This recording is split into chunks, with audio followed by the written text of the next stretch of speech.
7.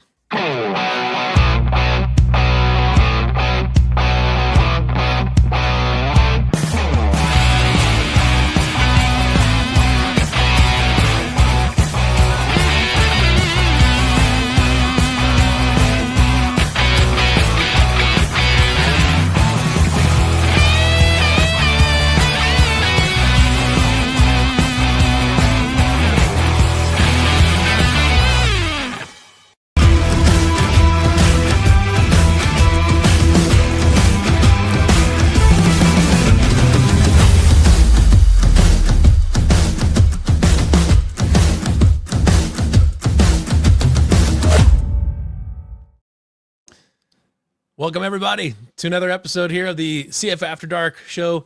We are not post game. We are today the bracket reaction. I'm Levi Stevenson, joined by Matthias Schwarzkopf and the now sober and safe Tom Turner. Or at least safe anyways. I guess I can't speak to what you've been doing today, but how'd you feel Saturday morning, Tom? Okay. Ish. Not great. Not great. Not great. Not going to go back and rewatch. That's for sure. You should. It's pretty good. it's worth watching. I'm just saying, especially if you like don't remember a lot of that night, go back and watch it. Just go back and watch it. It's a good time. Just sit down on the couch, crack a beer. Don't make any plans for about 3 hours. Just roll with it. I've got a lot of people telling me that it was like one of the best like podcasts you guys have done. Absolutely. We had a very positive reaction to it. Yeah. But today we are here to talk about the NCAA tournament bracket, which was just revealed here in the last hour. We'll go through Iowa State's draw. We'll go through the region, and we'll for Tom's apology present to his parents. Actually, it's funny enough. Tom, your dad messaged me later that night and said it was an awesome podcast. So shout out Tom's dad. So we're going to talk about Iowa State's matchup. We'll talk about the region. We'll probably look at some of the other regions too, just kind of give a general breakdown on the other stuff as well. Where is CW? I would assume he's at his house. I mean, if you guys are like begging and pleading, I can text CW. He's doing more important things than talking to us fucking clowns. Yeah, he just got done with one, and he's got another one later tonight with Williams and Bloom. So, yeah, he's busy. Yeah. CW's got it busy now ahead of himself. So, let's. You got the bracket pulled up, Matthias? Yeah, the Cyclones are 2 seeds, fellas. The Cyclones are indeed the 2 seed. Can you zoom that thing in? Well, I tried, but ESPN fails to let us do that. But here, let me. Here's what I'll do. I got it. All right. Let me pull this thing up. Look at our brick wall. There we go. Okay, that's much better. There we go. Okay, so you can see Iowa State down here in the Midwest region. We'll be playing. We'll be playing in St. Louis, I believe, on Friday. I want to say correct. Friday. Friday, they got matched up with Tennessee State. So basically this whole region, you've got Michigan at the 1, UMBC at the 16, Georgia at the 8, St. Louis at the 9, Texas Tech and Akron for the 5-12 game. We'll talk about that a little bit because I think that's a scary spot for Texas Tech. Akron's pretty good. Alabama and Hofstra for the 4-13. Tennessee will get the winner of Miami, Ohio and SMU. Then you've got Virginia, Wright State, Kentucky and Santa Clara is the 7-10 game that the winner will hopefully face Iowa State in the second round. And we say that hopefully by because Iowa State has been a 15 seed to lose to a 2. We have lost as a 2 seed before. That's the thing. That has happened. But fortunately, Hampton's not in the tournament. But initial reaction is 15 seed. I think we can. Are we all in the boat? I mean, this was like Tennessee State turned the ball over so much. Yeah, they turned the ball over a ton. I was actually doing some digging on potential 15 seeds earlier, which was totally out of my realm of things to do because I don't really care at that point. But I was just kind of curious, and I came across, I thought it was going to be either Siena, which ended up being a 16 seed, which was kind of surprising. And I was kind of basing it off of what Bracket Matrix was like being the consensus of like who all the 15 seeds were going to be. And I actually kind of honed it in on who I wanted to play the most as a 15 seed, and I went down to Tennessee State. Mm-hmm. They're not great offensively. I mean, they're probably in terms of shooting percentages one of the worst. I should say in the mid 200s, according to KenPom, of course. Offensive efficiency, they're 173rd in the country. Defensive efficiency, they're 212th in the country. Turn the ball over a ton. Worth noting is that they're 36th in tempo, so they want to get up and down. Yeah, and they don't shoot the 3 well. They don't shoot the 2 well in comparison to some others. Good free throw shooters though. So good free throw shooters, but also don't get to the line a ton. So yeah, they don't get there, but when they do, they make them. When they do, they get there. So, or they make them. So, in terms of teams that they've played this year, that would be, I don't know, comparable to what Iowa State has normally played. They lost 89-60 to Tennessee earlier in the year. After that, their only bigger team that they played would be, if you count it as a big team, is UNLV. They did beat UNLV 63-60. So for what it's worth, when they played Tennessee, who is, obviously is the 6th seed in the region, Tennessee won by 29, and I believe Tennessee State turned it over 22 times against Tennessee.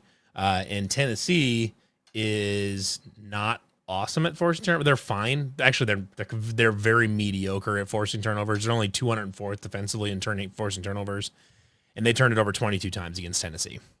Yeah, and you look, if you really had to go and pick somebody to who the hell you're gonna key in on the stopping, and I'm gonna butcher this name, but Aaron Nkrumah. Aaron Nkrumah.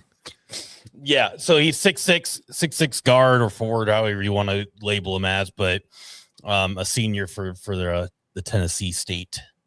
Yeah, they've got one guy that does shoot. They've got one guy that does shoot 42%. Travis Harper, he shoots 22%, and he's taken 185 threes this year. So pretty good volume, 42% free throw 3-point shooter. So he's your guy that you want to make sure you get rotated around to.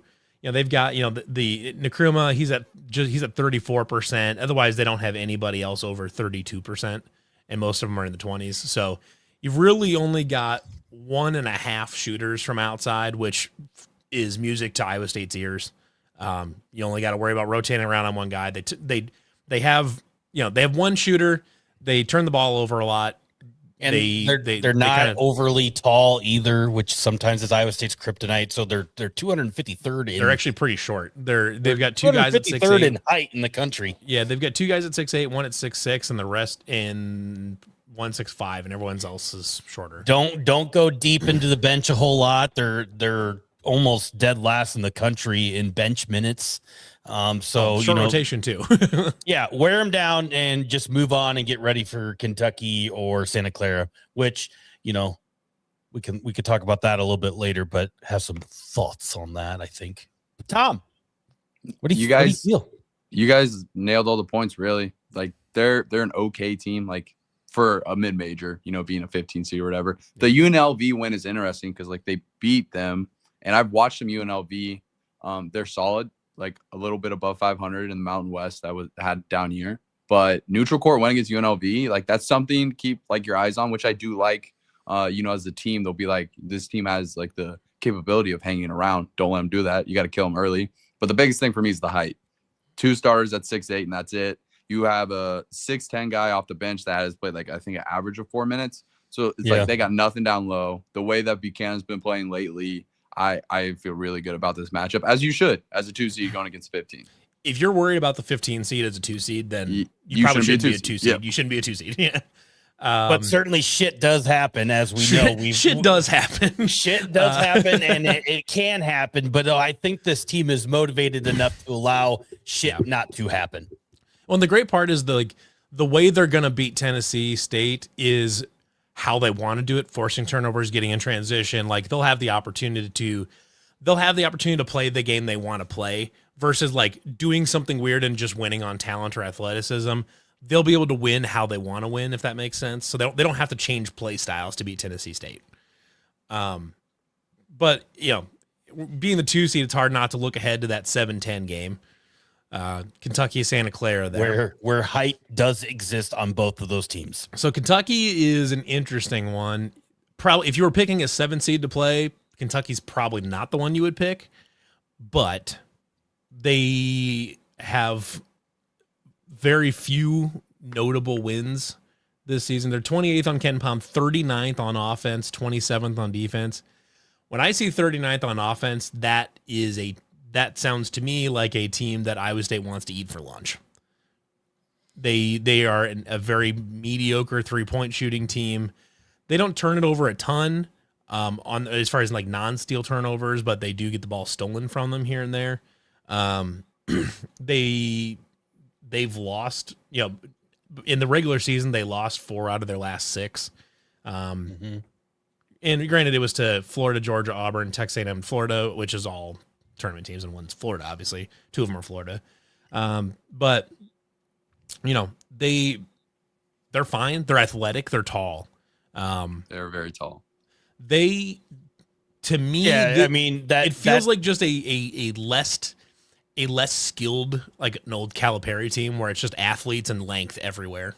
Jake said it in the initial reaction on the Cyclone Fanatic with them and on there before we got on was, while there is a ton of money in this Kentucky roster and a lot of talent that seemingly isn't being tapped up to Kentucky's wants and desires, that is a team that could possess the ability to get hot and, make a life miserable for an Iowa State team. And, Mark Pope is the coach there who sometimes likes to, or has given Iowa State and TJ Otzelberger some fits in the past from his days at BYU. So, but it's not a typical Kentucky team that we normally see. I think a lot of it is just, seeing the name and worrying about it more so than what the actual team is. For me, it comes down to 2 guys for Kentucky.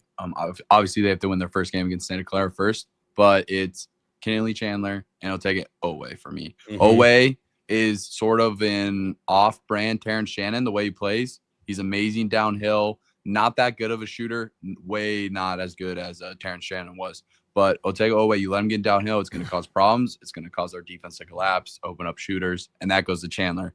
He finished the year shooting 42% from deep. He is their one shooter. Aberdeen's okay. Like, he was one of the backup guards on that Florida national championship team last year. He's okay. He's a good ball handler. He can help run the offense. But this Kentucky team, like, their confidence is just always wavering. Like you guys said, there's so much untapped potential that just hasn't even been looked at. They came into the season with the $22 million roster, and it feels like all their fans hate this team with a passion. Yeah, and I see you comment here, Santa Clara tougher game than what Kentucky is. And if you look at Santa Clara's rebounding numbers on the offensive glass, and that's something that gives Iowa State a lot of problems. So if Santa Clara is to get by Kentucky, they're going to give Iowa State some fits on the glass there. And they just, they get after the ball on the rebounding game, and they got some size. They got, a couple guys that are at 6'9". They got, Bucky Oboye, 7'1". So and they've got 2 40% 3-point shooters that shoot them at a decent rate. They're tall, they rebound. There's a few, one for what it's worth, Santa Clara is incredibly bad at getting to the free throw line partly because they're kind of a jump shooting team, so they don't get to the free throw line, which is good for Iowa State. If you're looking at weird little things to take advantage of, Iowa State not being a great free throw shooting team might have less impact against a team like Santa Clara that just doesn't get to the line. But they're still, they're 82nd defensively, which is, fine. But don't look at Santa Clara and be like, oh, they haven't made the tournament forever or whatever, and say, or it's a team that you don't hear very often. They're 35th in Ken Palm for a reason. There's a reason, and Kentucky's 28, they're 35th. And there's a reason for that. And that's just Santa Clara is a good team. They rebound the hell out of the ball. They give themselves tons and tons of extra chances. And, and I've said this before, like, what are the two archetypes of player that you need for a mid-major to make a run?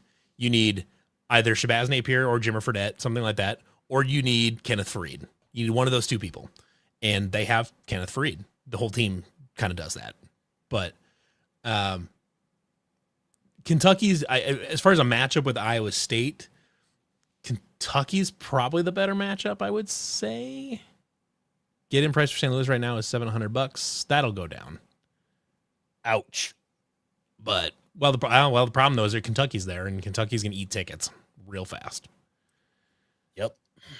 I feel pretty good about like Kentucky if you look at the matchups because they really don't have a wing type player where you have to worry about Jefferson and Milan guarding them and then also having to produce on the offensive end and stay out of foul trouble. All that like Chandler, Aberdeen, Owe, they're going to be guarded by our guards, and I like that. Torre, he's looked great the past 2-3 games now. Confidence is up there. Taman, I feel good about our defense against those guys. I think Torre can stop Owe from going downhill.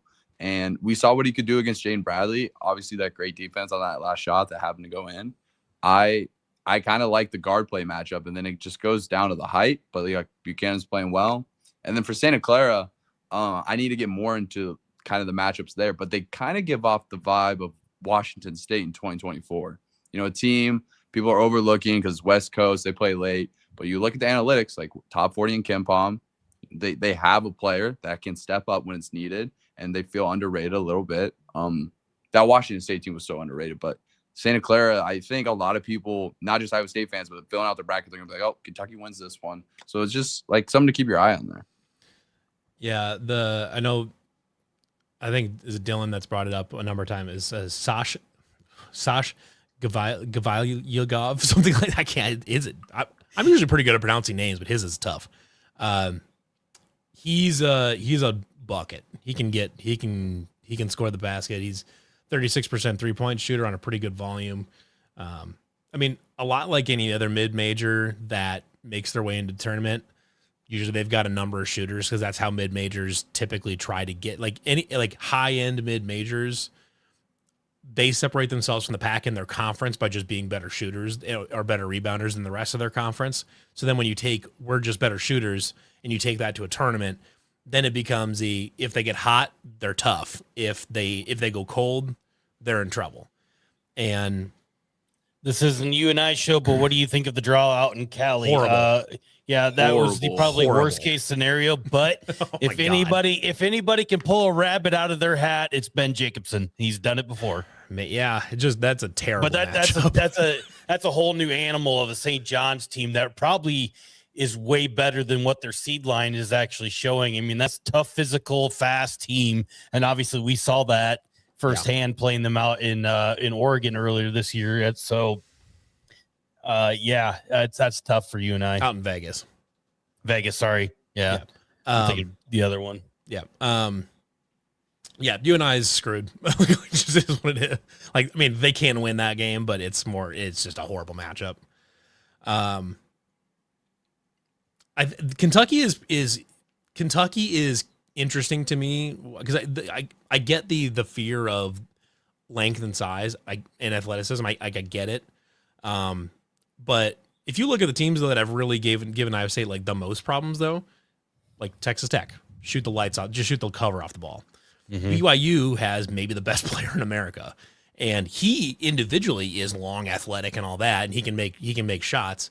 But the teams that have given Iowa State the most trouble have been the ones that can knock down jumpers and are the ones that can punish slow rotations and stuff like that. Those are the teams, in my opinion, that have really given Iowa State the most problems. Like, sure, has Arizona given Iowa State problems? Yeah, Arizona's a 1 seed. They're fucking good. They give everybody problems because they're Arizona. But like, I'm not like the length and athleticism thing doesn't worry me as much because I think that just because of how your defense. I mean, like Purdue's got length. I mean, the point guard is not long, but like the rest of the team's long. Purdue's got length or whatever, and they've played plenty of other teams this year that are athletic or are long, whatever it is, and they've been fine.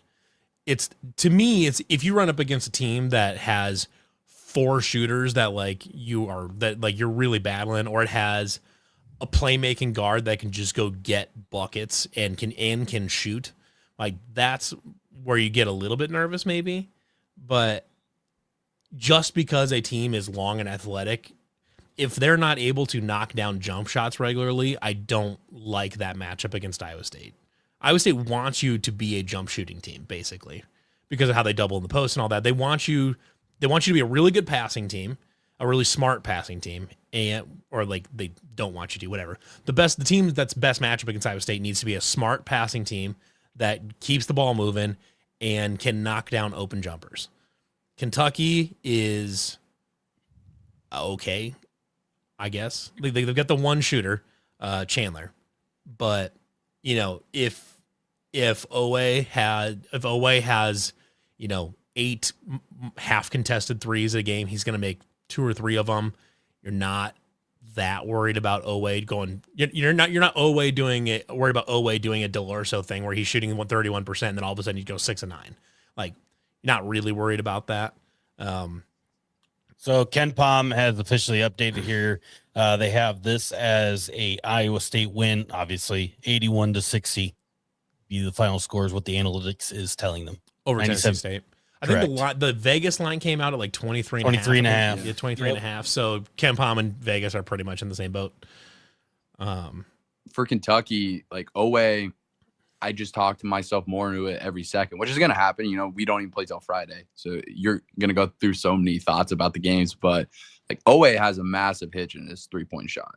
Like it's an all-time bad hitch.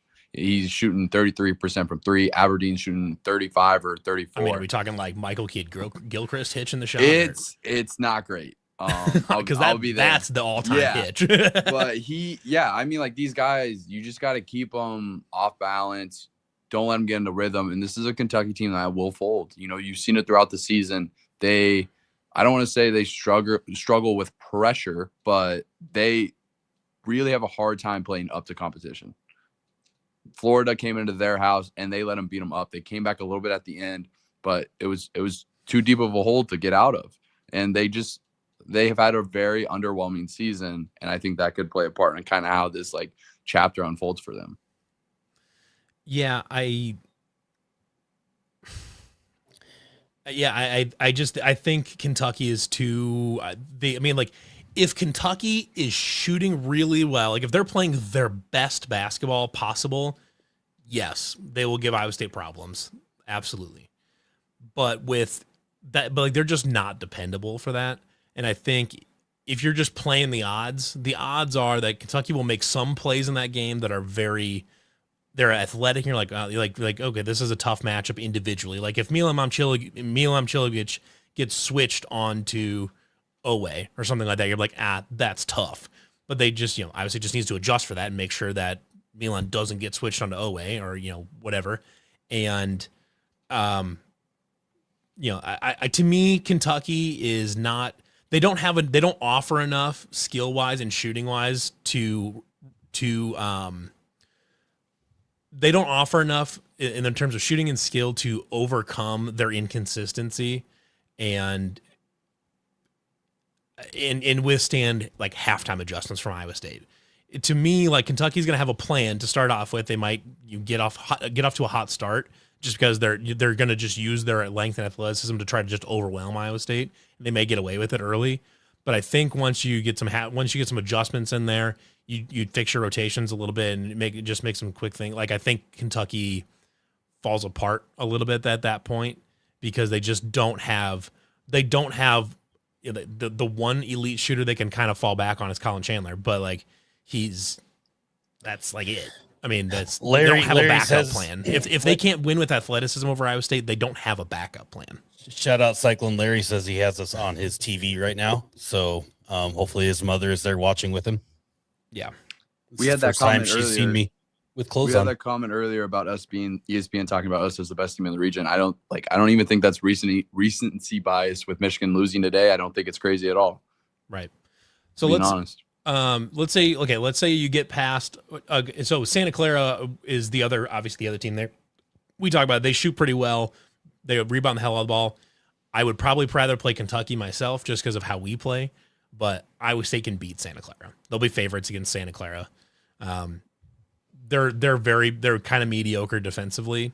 They don't do anything. They do poke the ball away a little bit, but defensively, but otherwise they don't really do anything particularly well. I'm taking this right now. We are not playing Kentucky in the second round. You think Santa Clara is going to win that? Book it. I mean, it feels a ton like 2024. I already made the comparison about the sneaky team out west. Sure. And it felt like in 2024, we were all scared about Drake and, the Iowa matchup and how they played, DeVries, whatever. And then they lost. So we're talking about Kentucky right now, which obviously is fair. It's Kentucky and they're right next to us. But could easily be Santa Clara. Right. Yeah. So I think because you get Santa Clara, let's say they upset Kentucky, let's say they beat Kentucky.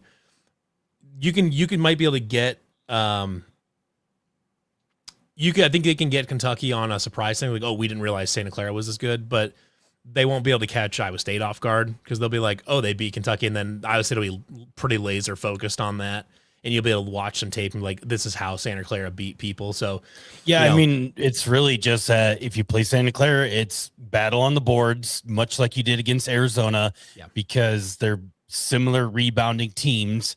So you do what you did on Friday night against Arizona, you're going to win that game by 10 points or more. But if you bring some of those rebounding games that we have seen earlier in the year where you're not doing so great in boxing out and Buchanan is lost in space and Plata's not playing his best, like that's going to be troublesome. But, as in the whole team for Iowa State, we've rebounded by committee really well this year in comparison to some other things. But yeah, as it just bring that same type of effort, they'll be rolling into the Sweet 16, no problem. It's really hard to look at an early exit with this team with the past 3.5 games they've played. If they continue to play the way they did in the Big 12 tournament, I just don't see either Kentucky or Santa Clara getting there. Yeah. There's just nothing. There's just not, like, the way they rebounded, the way they defended, the way they made shots against in the Big 12 tournament. It's tip of 310 on Friday. I'm good with that. Oh, they already got those out, huh? Yeah. So that's cool. I do see we have an Arkansas fan in here claiming that Kentucky will take out Iowa State, and I mean maybe, but I mean it can happen, I guess. Yeah. Iowa State has a lot more paths to victory than Kentucky does. That's the problem. Is that Iowa State can win via shot making with the best shooter in college basketball. They can win by turning you over and getting out in transition. Hey, you guys, Friday and morning, also you have Joshua Jefferson. Friday morning, we get to open up with Iowa and Clemson right away. First game. I think Iowa wins that game. I'm going to be honest. Clemson's so third best player tore their ACL in the ACC tournament. Third or fourth best player. He's one of their posts. Clemson plays slow.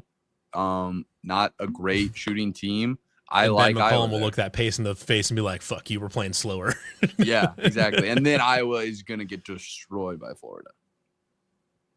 Yeah. Oh yeah. Kentucky. That's just like the women's bracket when you see the 10 seed and they have to play, or they see the 9 seed and they win. They have to play UConn in the first round and as the 1 seed. And you're like, well, that was fun. Happy to be here. I see some of the comments throwing out the tip times. I need somebody to find who are play-by-play and color guys. There you go. Asking you shall receive. Wow. What about timing right there? Who do we got here? Okay, so Chris Webber, Godden, and Katz. Fucking Andy Katz. I can't even see it. Where are we at? What? That's the. Where are we at? Okay. Oh yeah. Okay. No. Wait. Huh? Oh yeah. Oh yeah. Godden, Weber, and Katz. It's fine, I guess. Yeah. I'd rather have Eagle Raftery. Yeah, Eagle and Raftery. Or Kevin Harlan. Kevin Harlan or Ian Eagle would be my two. Up high and down hard. Those Spiro Ditas is underrated, I think. I like Spiro. So we get Harlan, watch, Hummel, Van Gundy would be fun. We get to watch Santa Clara and Kentucky right before us. Yeah, so let's say Iowa State gets through there. Oh yeah, I think I started filling out my bracket already. You can see where my thoughts are at. This is the leaked bracket too. So you go up here, you got Virginia, Wright State. They'll go through that. You get Tennessee over that. I mean, would it be cool to see Miami, Ohio beat Tennessee? Sure. If they do, Virginia is going to be through. America's team. And yeah, maybe. And Miami, Ohio can shoot the hell out of the ball. So we'll, maybe they get hot and then you take that down and maybe Iowa State sees a Miami, Ohio team in the Sweet 16, which would be kind of wild. Or the Elite 8. No, Sweet 16. But you're looking probably at either Tennessee or Virginia. To me, that's the best combo of 3 and 6 you probably could have asked for. Guys, nobody knows who the referees are right now. They don't even know that. Yeah. No way. Yeah. Just know if it's Tony Padilla, we might be fucked. Though Tony Padilla did do a weird, like, not terrible job in the Big 12 tournament against, was it Arizona State that he was with us? I don't know, whatever. No, you're on the right path with the 3 and 6 seed. Probably the best outcome we could have had. I think between the two, I'm more scared of Tennessee just because they have Jacoby Gillespie, who was at Maryland last year. He is like a March guy. He could take over. They have a lottery pick as well, who plays that 4 spot. He's been dealing with injuries, though, which is kind of a big factor for them. But yeah, I would lean a little more scared. And scared is not even the right word. Just we might have been bamboozled on the tip times. Just FYI, the guy that posted that stuff has 124 followers on Twitter. So stay tuned for actual tip times because I don't think those may not be right. We got. So this after the women's bracket reveal, they're gonna is it Chelsea Poppins and Leah Nelson are gonna talk about that as well. So we have about another 30 minutes here before we're gonna be booted off. We'll be hopping off here in about 25 minutes.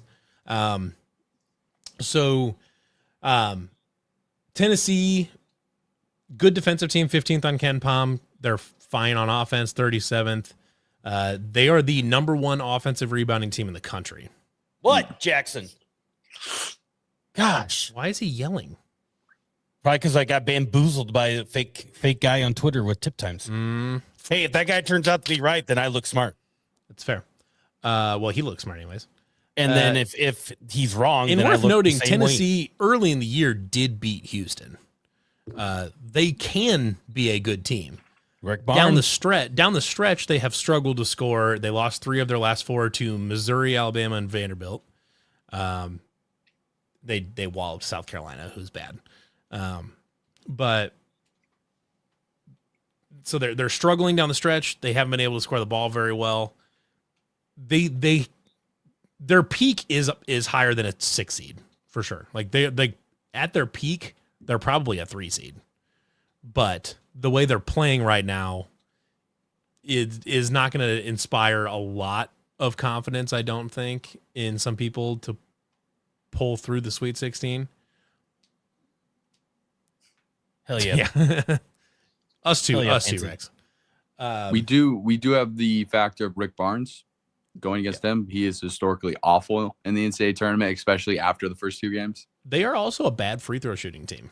Love that. 289th in the country, 69.4%.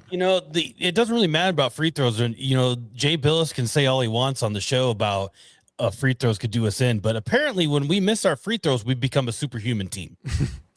Jay Billis also today just said that we're the best team in the Midwest bracket. But he followed it up with the free throws afterwards. Which is a fair criticism because we are terrible at free throws. But it's also when we made our free throws that 2-game stretch against Texas Tech and Arizona, we got our asses kicked. So and then it is worth noting, like Tennessee offensively is very mediocre at pretty much everything except offensive rebounding. Offensive rebounding, they're the number. They're at 45% offensive rebounds, which is a crazy high number. But they are 202nd in 3-point percentage, 163rd in 2-point percentage, 289th in free throw percentage, 284th in offensive steal percentage, which means they get the ball poked away. Yeah, not infrequently. None of these teams through the Sweet 16 that Iowa State can potentially match up with is nobody that will really hurt them extraordinarily defensively. No, Iowa State can match up defensively with all these offenses in this, prior to the Elite Eight potential matchups there. There isn't an offense we would face in this chunk of the bracket that I would be like, we can't do anything with that. Yeah, if we're on the other side of the bracket, where Michigan is, and then you have Texas Tech and Akron looming who just chuck threes, that might give me a little more pause defensively to worry about. We also just blasted Texas Tech. So, Akron, I think, is I wouldn't want to play Akron in the first round, but if Iowa State was playing him in the second or the second round of the Sweet 16, I'd be like, okay, that's, this whole Midwest region is pretty favorable for Iowa State. And, you talked about 2 years ago when you look at, you had Illinois looming, you had UConn looming, and we were on the East Coast playing in Boston, and everybody in our right minds, we thought, okay, if you get to the Elite Eight, you're probably losing the UConn because that's just the way it was going to roll. And that's the way it I mean, UConn blasted Illinois after Illinois beat us. It was just going to happen that way. But you look at, I mean, Michigan is a really good team, but some of their guards, give you a pause there. But their post play is pretty good. But you look at all these other teams other than, Texas Tech can give you a little bit of like the heebie-jeebies a little bit because they've done it to us once already. But, we got a lot of games before then even potentially matching up with Texas Tech if they get through. Texas Tech caught us on the JT top and dead cat bounce. Yeah. So, I mean, you just look at, obviously Tennessee State is what it is, but then you got Kentucky, Santa Clara. Like they have some things that could give Iowa State some fits, but at the end of the day, I think Iowa State's going to be too good for those two teams. A 7 seed is classically a team that theoretically can be very good, but has some fatal flaw built in. Virginia doesn't really have a great win. They went through the fucking ACC, and the ACC sucks. Tennessee, whatever. My wife is crawling out of the room so as not to be on camera. It's pretty funny. She was over over here. Key point for Virginia, revenge game, Blake Buchanan. Something to remember. I don't know if he has like completely different coach, completely different system. Probably left on good terms, but I'm using it as a revenge game. Word. I mean, it'd be what it's worth noting about Michigan specifically is that the teams that have given us the most problems are the ones that have really, really good guards. Their guards are bad. Purdue has one good point guard, but we kind of took him out of the game with Toure. So when you take Braden Smith out of the game, Purdue has bad guards. And when you look at the other teams that they've played well, we've beaten teams that just like the teams that have given us the most problems are the ones that have really good guards. Especially ones that can like win a game by themselves. Virginia has not beaten a Ken Pom team that is ranked above 30th all year. Yeah. And the only time that they have played two teams that are ranked 30th and lower or higher, however you want to say it, is North Carolina, which is 29th in Ken Pom. They lost by 5, and that was prior to the injury for North Carolina. And then they have been dismantled by Duke once and then lost by 4 on last night to Duke in the ACC championship game. But they have not beaten a team that is ranked higher than 30th. I see a comment here about Langenborg, like in that matchup, and that's a tough matchup. But like, yeah, that's gonna hurt. But then you got to win all the other 4 spots. I mean, they've played Oscar Clough, they've played Krivas. I mean, they've played plenty of good posts this year, and none of them have like really had like extraordinary games, unless I'm just forgetting one.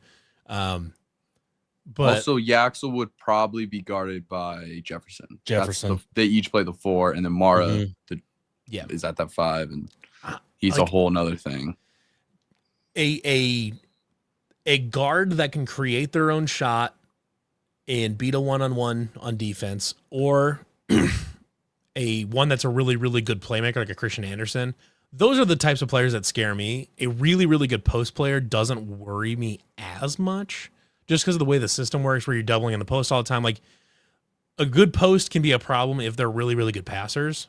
But if they're not really comfortable passing out of double teams in the post, they kind of get their lunch eaten. Yeah, I mean, you look at the defensive numbers for Michigan, they're probably a little more skewed towards the earlier in the year. But if you look at their last 6-7 games, a lot of teams have given them fits offensively down the stretch here. I mean, they only have they have a 10-point win over Minnesota. They beat Illinois, which could be maybe fraudulent in some aspects if you look into them. But then Iowa took them to the wire. Michigan State lost by 10, but then, gave them some fits offensively until, home court advantage. Ohio State played them close. Wisconsin just played them close. Wisconsin close. And then obviously what Purdue did to them today would kind of really just had their way in the second half with Michigan until it kind of got a little bit closer at the end there. So, I mean, all in all, like you look at this Midwest region, Iowa State has a really good chance of getting out of it. If they get past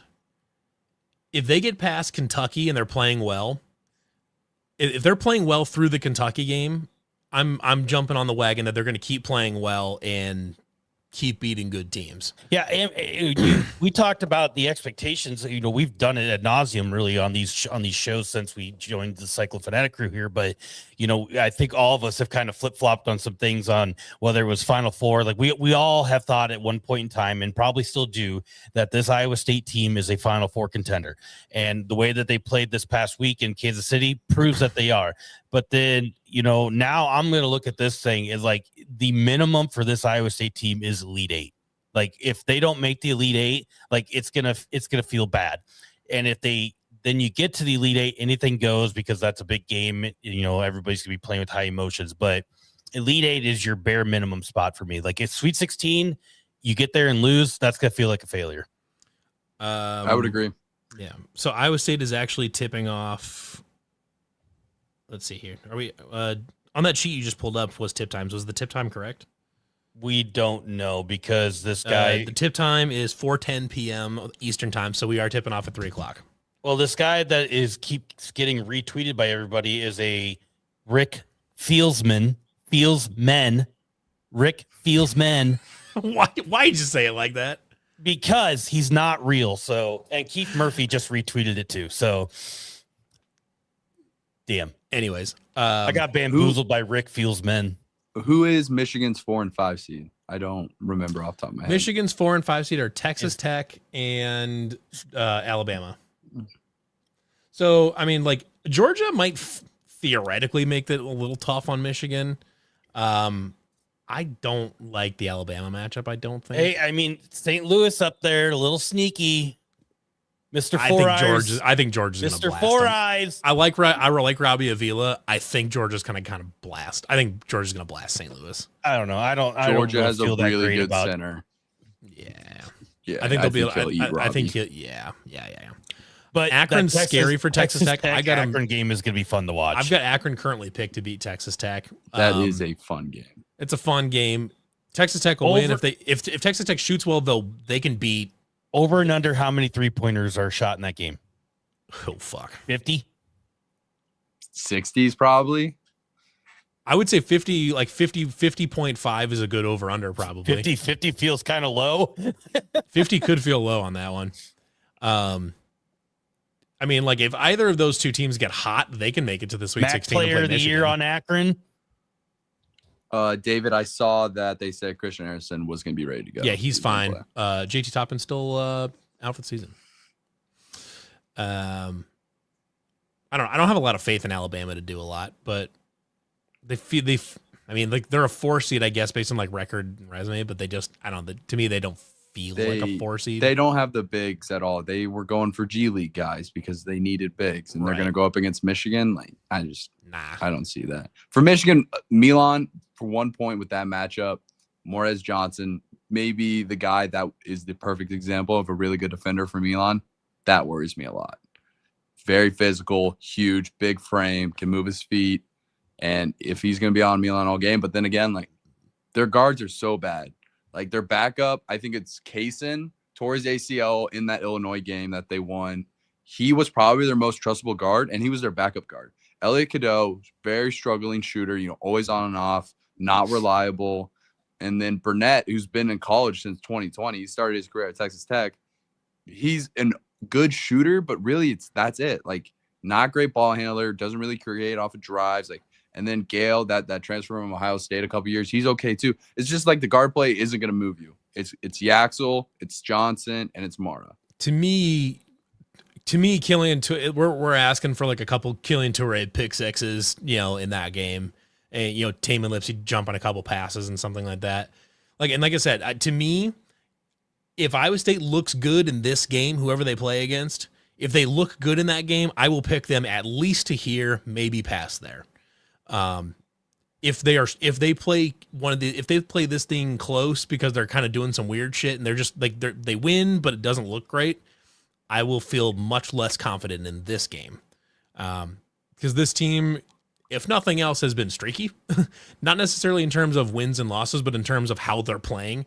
They're either playing really well for long stretches or they just don't play well for long stretches. Yeah, I hate to really just Cyclone Larry's popping off in our Slack as per normal, but I hate to really side with Cyclone Larry on something here because he's like the esteemed optimist. No matter what, like That dude's the kiss of death. his car could be on fire and he would still think that it's like the best car that he's ever had. But I do like just looking at this Midwest region, other than like Michigan. Obviously, Michigan, like at some point, is going to give me some pause if Iowa State matches up against them. Like, you know, they've been one of the best teams in the country all year long, and have done some damage to some people, but it's not something Iowa State can't handle with the way that they're playing. Now, if they revert back and do some of the dumb shit that they did to, you know, prior to getting on this kind of heater that they are on, yeah, that might be a long day against Michigan. But the way that they are playing currently and the way this Midwest region is stacked up, I feel pretty good about it. I guess the nice part of it too is like between the Kentucky game and whatever Tennessee, Virginia game, you're going to have a week or most of a week there. So even if they're not playing great against Kentucky or Santa Clara, like even if they don't play great there, you still have a week to kind of reset that. And you're in Chicago, like you're still close to home. Yeah. Yeah. You'll be in Chicago for a Sweet 16 game if you know, Iowa State gets there. So, you know, if I remember obviously, right, when we played Virginia in 2016, that was in Chicago. right? Yeah, we haven't had great luck at Sweet 16 games in Chicago.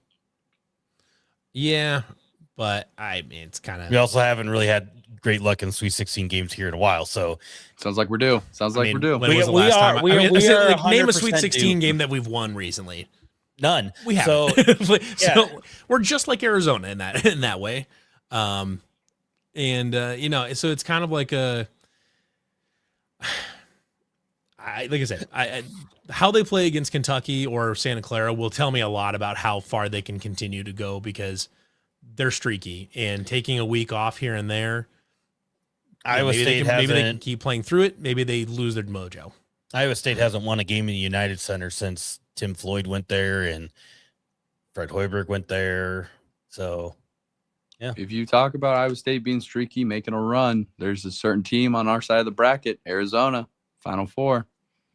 Yeah, so that's an important part. So on the other side of the right side of the bracket, the number one seed is Arizona. And Iowa State Arizona rematch in the Final Four. That would kill me.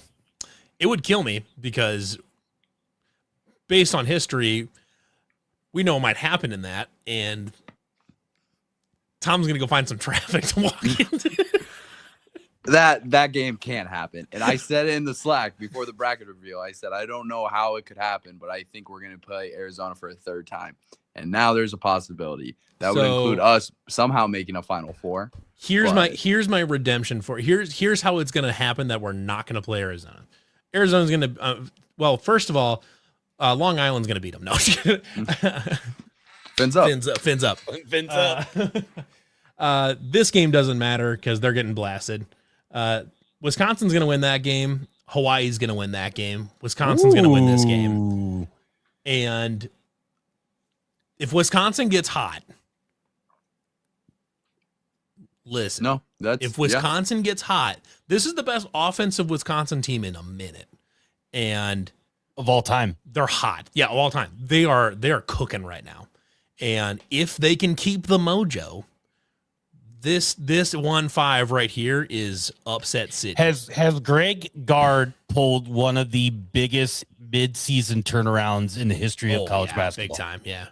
So you got here, BYU's going to win that. Gonzaga's going to win that. Missouri's going to win that. Purdue's going to win that. I'm going to say this is Missouri and St. Louis, which is not great for Purdue. But we'll say Purdue wins that. BYU's going to win that. And then you've got BYU's going to win that. We'll say Arizona wins that. We got Levi picking his bracket live on air right now, folks. This, I know that they've played a couple times this year already. Debanza dragging BYU. This is what I'm saying, dude. BYU's got a path here for Debanza to go on a legacy run here and drag them to an Elite Eight. This game is scary as shit for Arizona. This game is scary as shit for Arizona. Yeah, because I realize I think BYU's gotten close a couple times. Mm-hmm. And you also have AJ Debanza, which can get you pretty close in a lot of games. So you've And got he's two not spots. playing multiple games back-to-back nights. It's one night in between, and he Right. plays every minute of every single game. Right. So, well, the nice thing is between this game and this game, he gets a break. He gets 6 days off or 5 days, whatever. That's a very good point. So he gets a break between Gonzaga and Arizona. So this game is scary for Arizona. This game is scary for Arizona. I mean, even if Gonzaga pulls through here and gets to that, that's a scary game. Purdue, not a scary game for them. I mean, like it's Purdue. It's a 2 seed. It's as scary as like that deserves to be, I guess. But boy, howdy, is Arizona going to eat that matchup alive? Yeah, those matchups, like just the height, the weight, the length, they match up perfectly with Purdue. They really do. This is hell for Purdue. Like because that's just such a tough matchup. Because I finally got off the Purdue train after hanging on for 2 months. They won today. I'm like, you know what? If they get the right matchup there, they might make a Final Four. And then I see this, I'm like, you just can't do it. They're not going to happen. Like it's just like BYU. Who's going to guard DeBonsa from Purdue? Exactly. Who's going to guard him or whatever? He's gonna yam on Clough 10 times. It's gonna be great. You're gonna hear that gets real scary. So Arizona's got a couple tripping spots up before if we end up having this Iowa. I think if we end Jake up having said this it. Iowa State Jake Arizona said in our rematch. chat that Arizona's Sweet 16 game will be harder than their Elite 8 game. Probably, But I would if agree with that. if BYU gets there, you might look at that Elite 8 game and say, well, might be tougher. Yeah, if they have Hard to play hard either, to beat a good team 3 times, and obviously Yeah. BYU's had their struggles down the stretch here, but they still got the best player in the tournament. yeah, if in the NCAA tournament, having just the dude is really valuable. Yep. If they have to play Wisconsin- either Gonzaga or Purdue, they're gonna go. Like it's just they're gonna win that game. But I think an underrated thing with the Wisconsin team is like Winter's okay, but he's really not like a back to the basket center or power forward. They don't care about scoring in the post, making sure that they can set up there and establish it. No, what they're going to do is Blackwell is going to chuck some threes and Boyd is going to do some awesome reverse layups with his left hand. Yep. They do not care how big Arizona is. That's Nope. like the fun part. it's a really weird matchup for Arizona, which makes it scary. And especially with how hot they are, and like especially if Wisconsin's at this point where they're in the Sweet 16, they're still playing well. Like you said, the way Wisconsin plays kind of eliminates part of Arizona's advantage, which is that they can just suffocate the paint. Wisconsin doesn't give 2 fucks. So Wisconsin's a scary matchup for Arizona. You'd be worried about that. This side of the bracket, I don't see a team Wisconsin's just playing with that like don't give a fuck mentality right now, and it's just yeah. I think that's kind of what has gotten them back into this whole thing. It's just they kind of just threw out regard for anything that they were trying to do earlier in the year, and it's just clicked. Yeah. So I've got Duke here. If TCU wins this game, they can win. I don't this think game. they do. I don't think they do. I'm a I Bruce think Thornton they guy. can. I think they can. I don't think they win this game though. That's the problem. So I think you got Duke there. There's no shot. I'm sorry, Northern Iowa. You got hosed. I don't think TCU has enough post presence to beat I don't think so. Duke. So they've got, I don't know. I don't really know anything about South Florida. Just take the over in that game. That is Okay. going to be so high scoring. Michigan State will take that there. We're going to grab UCLA, take the points on that one. UCF sucks. UConn, give me the Bruins to move on there. We'll take Sparty. We'll take we'll take Kansas there. This is a tough one. We don't know officially what session Iowa State is in. There have been some date or times floating around But by a Tias is guy. insistent that the tweet he posted is fake. Yes, Even though he because doesn't even know that. Dix feels good. Yeah, that guy. Doesn't mean it's fake. That just means that he's a weird username. I think we're getting bamboozled. And if I he's right, think- he's right. All right? I think Kansas gets this. I think Darren Peterson goes off and then Kansas takes out Duke. I think. And then give me the Bruins to make it past Michigan State. Kansas here. So then, on the bottom here, I've got Florida, Iowa beating Clemson, Florida just skull fucking Iowa. And then we've got Vanderbilt, Nebraska. I got VCU upsetting North Carolina, and I've got Penn. I've got Penn taking out Illinois. St. Mary's taking out A&M. Houston over Idaho. Houston there. I've got Penn making their way to the Sweet 16. So Fran McCaffrey gets his Sweet 16. Nebraska there. Florida moves on. Florida beats Houston. So we get to the Final Four here. I'm going to take Florida here. And I'm going to take Iowa State here. And unfortunately, we're going to get here. And this is a horrific matchup for Iowa State. Hey, you get that far and you play Florida and you lose to Florida. That's an honorable death. If we get to here, I mean, I definitely care what happens. I'm fine with a loss in this game if it happens. Honorable death. However, if this happens, where we've got Kansas in that final game instead, which for some reason I can't. Oh, because I'm clicking the wrong part of the screen. If Kansas wins that, that's happening. No, sorry, no. Kansas wins, Self goes out on top, and then Kansas hires TJ. That's exactly what would happen. Shut the fuck up, Tom. He can go Get the fuck out of all here. the way to hell. So the problem though is Florida doesn't have to deal with our defense, so Iowa State still wins anyway. So fuck it. Feels like 44.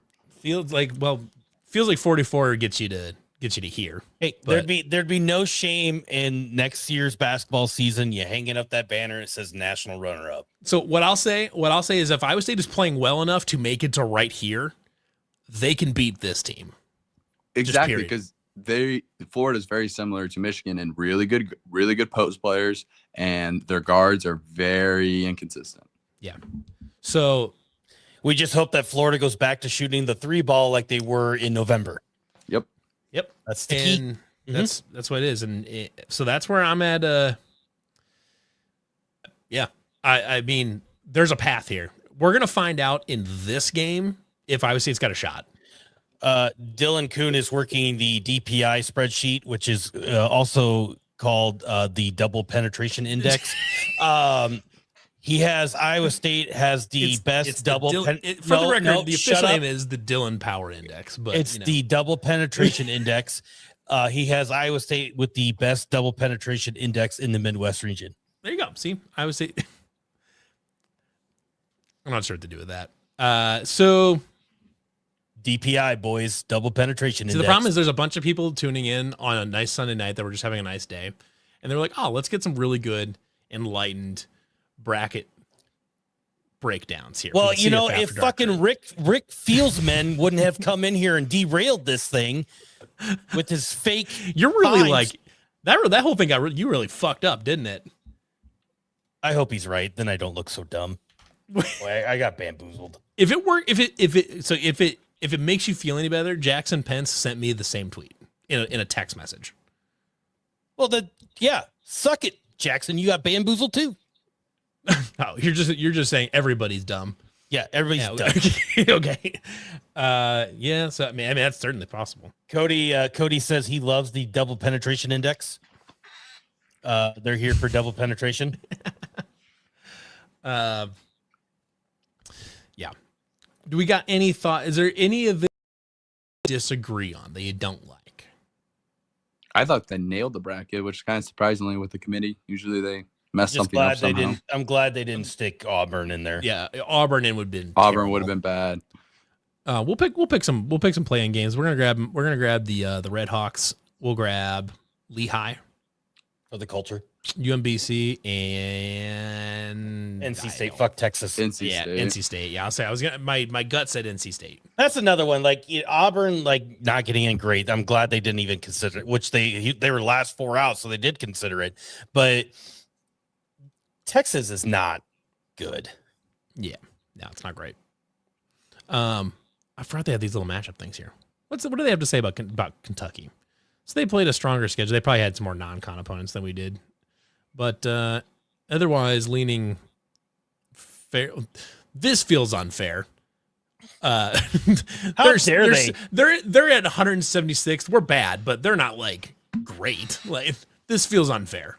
That's a weird representation. But other than that, is Xavier Mitchell out? How's that? Has he ever been in? Is he out with doesn't play? I don't know. Like I said, my opinion is that we're gonna find out right here if Iowa State's gonna make it. If they're playing shitty here, either they lose or I'm not gonna feel great about this matchup. If they play well here, I'm gonna start saying some irresponsible shit because we're gonna be up here. Well, we got 2 minutes till the bracket show for the women's kickoff, so it's Well, we can hang around though until that's revealed because that's when Chelsea and Leah and all them will go live too. I guess we can, kind of whatever, but yeah. So Jay Williams has us in the Final Four against Arizona. I think what's fascinating to me about Michigan is that through the end of January, people were like, Michigan is incredible. They're the best team in college basketball. Also, Billis has picked us Final Four match against Arizona.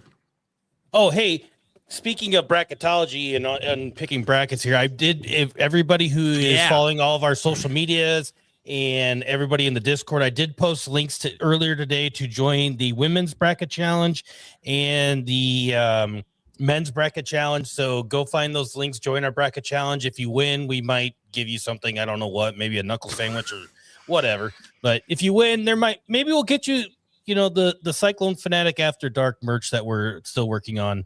Yeah, might pop up later. Maybe we'll get you something. Or nothing, because fuck you. The links are on on Twitter and in the Discord. Yeah, unfortunately, in a women's bracket thing, the women's bracket is very chalky.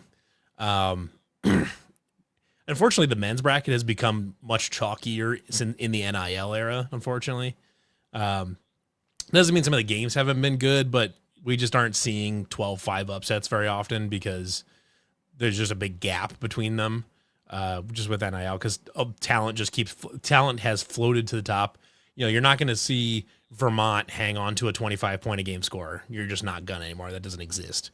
I mean, anymore. If a mid-major guy is scoring 15 points, they're gone. They're leaving. They're going up to some high major school.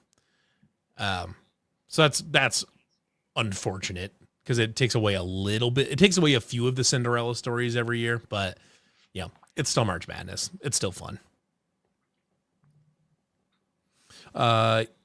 Yes, we are currently working on CF After Dark merch. A hat for sure, probably a quarter zip, probably a t-shirt to start off with, and then we'll add some more stuff. I'm working with Crystal Bloom on getting that stuff going. Want to see if After Dark Butt Chuggers International Quarter Zip, the Peter family with Avatom sitting in the cozy coop, so that's fun. Did you find did you acquire old type? He said he didn't bring it with him. Tough. It's tough. I'll have to make that happen though.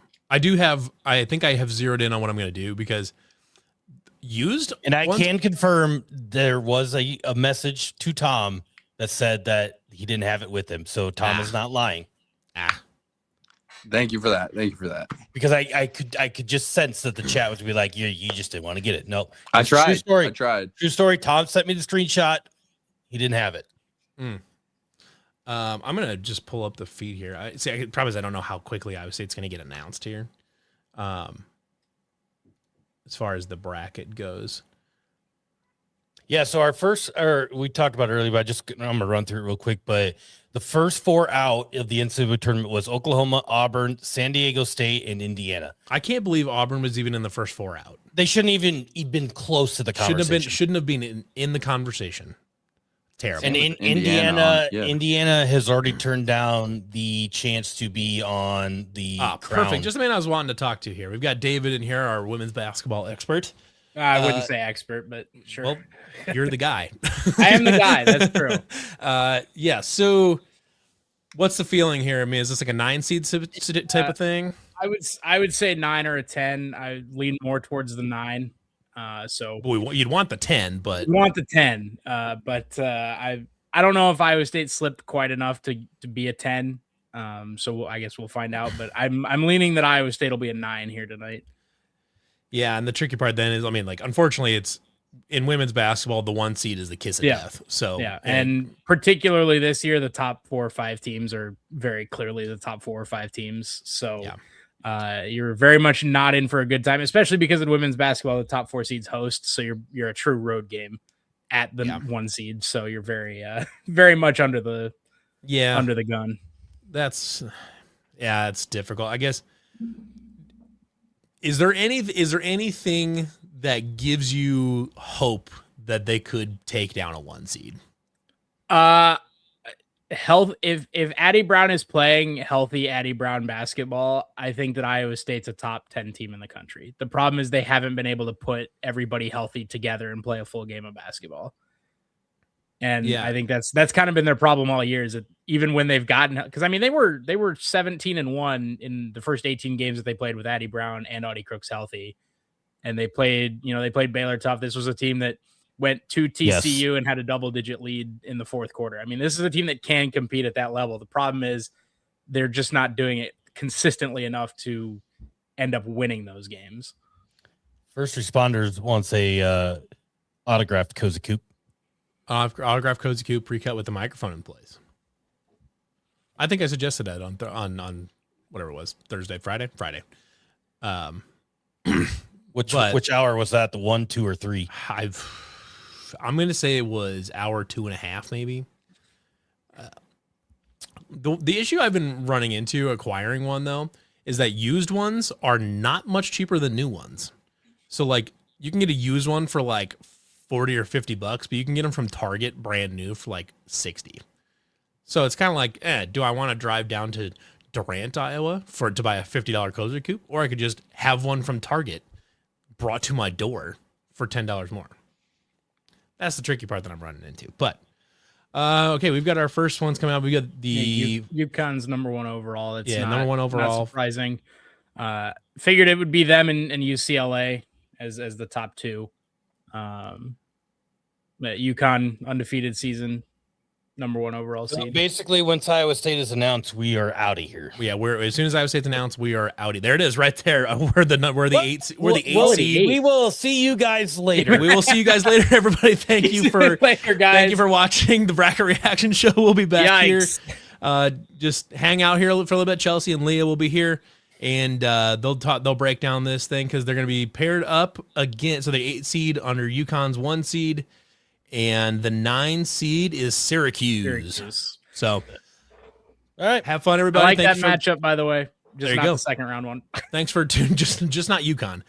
Thanks for tuning in, and we'll see you guys next time. And on Friday for the post game. I think tomorrow we'll see Tom for Offensively Offensive, and then Friday we'll see you guys for post game after the Tennessee State game. So, thanks for tuning in, everybody. We'll see you later.